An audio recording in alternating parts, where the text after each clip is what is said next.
Hello everyone, we are group 3 and today we are going to share some information on digital forensics in Internet of Things.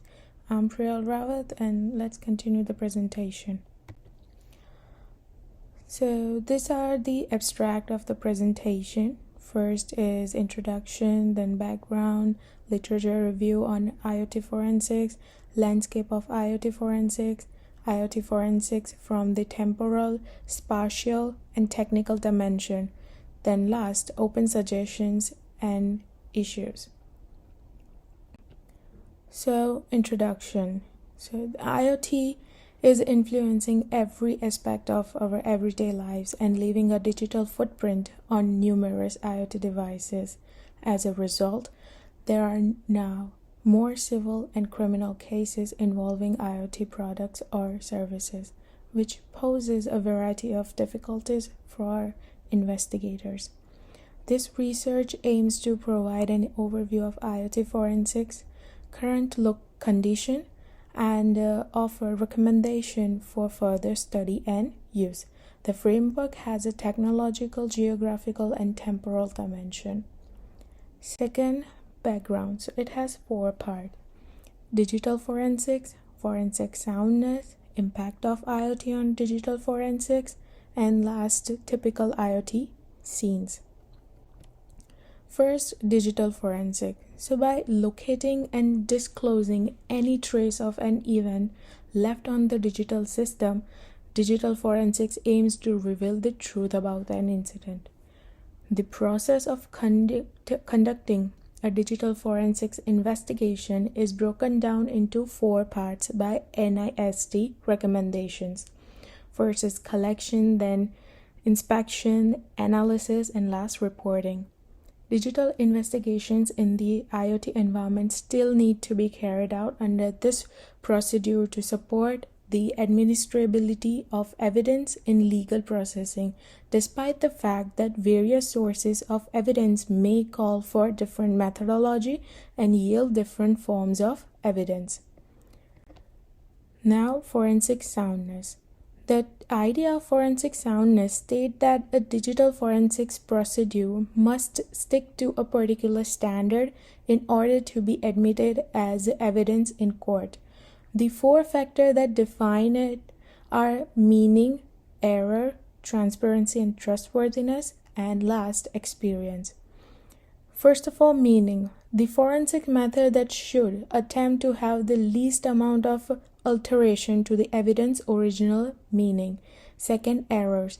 Any mistake are made during the forensics process should be clearly documented and should not be undetected. Third, transparency and trustworthiness.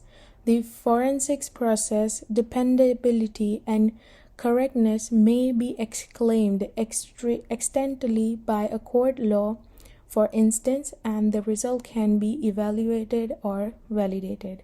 Fourth, experience. Anyone doing a forensic investigation should have the necessary training or experience, and they shouldn't attempt any task that go beyond their present level or expertise. Now, impact of IoT on digital forensics. So, IoT enables more and more devices to provide smart services, and its impact on digital forensics is discussed in the figure. First is ubiquitous sensing, second, dynamic changes, third, automated execution, fourth, resource limited characteristics of device, fifth, highly heterogeneous, and sixth, special security characteristics. I would like to discuss more about it, but considering the timeline, let's take the next step. Typical IoT scene. So, a common Internet of Things application scenario is the smart home, which has 3 layers: the sensing layer, networking and data communication, and last, application layer. It is made up of a backend server, several IoT devices, and a hub. Voice assistants, cameras, lights, and thermometers are endpoint IoT devices at the sensing layer that monitor, gather, and process state data. In order to connect to the internet, a local network, or both, network and data communication equipment required wired or wireless communication protocols. Data from devices can be sent through the hub to the backend cloud for archival, processing, and use. Next, literature review on IoT forensics. So first part, literature selection process. It has three primary stages: establishing the keywords, choosing the article based on the title, language, and year of publication, and last, assessing the complete text and abstracts for appropriate. For additional analysis, the reference data, abstract, and keywords of the publication were noted. Now, the next slides will be presented by my groupmate Ishita. Thank you. The overview of existing research on IoT forensics. Since 2016, there has been a considerable surge in the study of IoT forensics with a strong rise in publications. In 2018, survey papers, model, frameworks, forensics methodologies, forensic systems, and forensic techniques tools are the 5 basic categories into which the existing research can be divided. Regarding survey articles, they concentrate on examining the difficulties and issues with IoT forensics. The conceptual digital forensics models that can be issued in an IoT contents that have been examined in some of the surveyed studies, while the functional forensics needs to be of IoT devices that has been covered in others. There have been surveys looking into forensic difficulties in other IoT applications, including smart TVs, fitness trackers, cars, and smart cities. Early research on IoT forensics mostly explored conceptual models and frameworks to direct forensics investigations when it comes to models and frameworks. Since then, multiple publications has been explored various IoT forensics frameworks and models to design forensic systems and guide forensics operation. The goal of forensics method research is to investigate workable forensics methods and techniques and to provide guidelines for the investigations on various sources of evidence in IoT. Most of the research in this field focuses on developing forensics method and tools to meet the evaluating needs and difficulties of digital forensics in IoT environment. In order to prepare the IoT environment for prospective situations, forensic systems research is being done. The objective is to create automated forensic solutions that can guarantee IoT forensics awareness. Lastly, the development and advancement of the tools, methods employed in the IoT forensics is the primary focus on research on forensics tools and techniques to guarantee the validity of the evidence gathered and examined in IoT environments. This effort is crucial. In summary, the overview presents a throughout the overview of current situation of the research in IoT forensics and identifies the key topics that require additional study. Forensic practitioners and researchers might get guidance and future research paths for the systematic review of the IoT forensics research status. Landscape of IoT forensics. IoT forensics is a subfield of digital forensics that extends the concept of forensics inquiry to the IoT environment. It consists of 2 parts: the actual forensics investigation and the technology tools that make it possible. The spatial dimension seeks to locate prospective sources of evidence, whereas the temporal dimension concentrates on producing legally acceptable evidence through a route of forensic procedure. The technical aspect of investigates suitable methods and equipment for gathering and looking at or analyzing data. Rules and laws must be followed in all inquiries. In general, IoT forensics represents difficulties for current forensics methods and calls for updated tools to handle the forensics responsibility in an IoT environment. IoT forensics from the temporal dimension, it is crucial to adhere that the established procedure while conducting a forensic investigation in an IoT environment to guarantee that the evidence obtained is admissible in court. Forensic procedure in smart home scene. The scene of forensic procedure in smart homes investigation must first locate objects of forensic interest such as smart cameras, voice assistants, and some other gadgets. in order to conduct a forensics investigation in smart home setting described as part in 2. To communicate with the surroundings environment, these smart appliances instantly establish connections to network devices. Hence, the study also needs to consider network traffic, the cloud, and companion apps on mobile devices and computers. The possibility of collecting volatile data should be considered by the first responders. Volatile data can also be gathered from a live system that hasn't been reported or shut down since the incident happened. The information received through out-of-feature interactions must then examined by the investigators using sophisticated forensics toolkits to screen out the information pertinent to the case. Investigators must there analyze data in a variety of formats, including proprietary formats from various IoT devices as well as data from the phones, desktops, and much more consistent formats. To build the case facts, investigators then combine the information from many sources to pinpoint specific individuals, location, objects, events, and their connections. For instance, the thermostat readings and immunization records may demonstrate the user's presence, while someone claims to have left the house, and recordings from cameras may demonstrate the user's actions while at home. Due to the possibility of new sources of evidence becoming apart during the data analysis and the 3 steps above that can be repeated. To make sure that all the evidence points to be clear explanation of what happened, investigators must finally evaluate the activities that has been taken in preceding these 3 phases.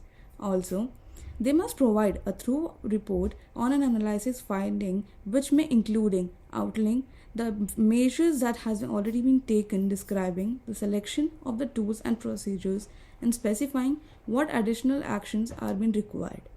Therefore, research on forensics models for IoT forensics. The paper discusses several proposed models for conducting digital investigations on an IoT based environment.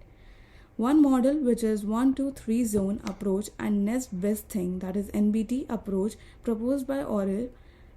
This model divides the investigation areas into 3 zones and uses the NBT tri model to identify additional sources of evidence when the primary source is unavailable.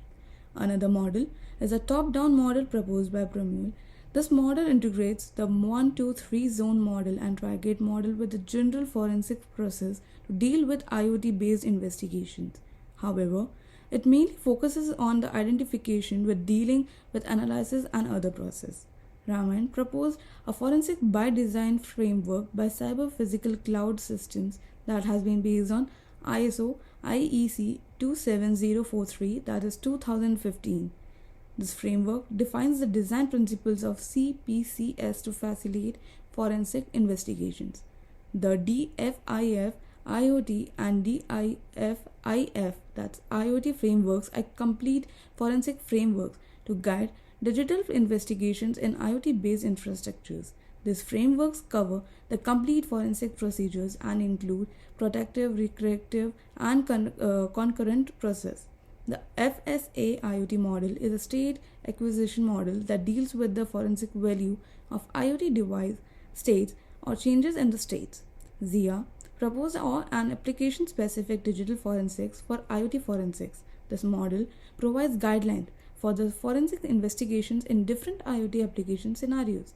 So finally, Harbavi and Varol combined the NBT approach and 1-2-3 zone approach to propose the last on scene algorithm for the effective evidence acquisition in IoT based investigations. This algorithm assumes that the last evidence in the communication chain should be investigation first. While these models provide a theoretical basis for the conducting digital investigations in an IoT based environment, they still require scientific validation in practice. Forensic practitioners and researchers need to standardize these models to perform routine tasks on a logical level, which need to be approved by all stakeholders of IoT forensics. IoT forensics from the spatial dimension. The rise of IoT has led to an increase in connected devices, including in everyday appliances such as refrigerators and cars. This creates challenges for digital forensics as evidence may be found in a wider range of devices. It's also important to develop an IoT forensic architecture that considers the distributed and heterogeneous nature of the environment, including developing new technologies and tools to handle the complexity of the IoT devices and data.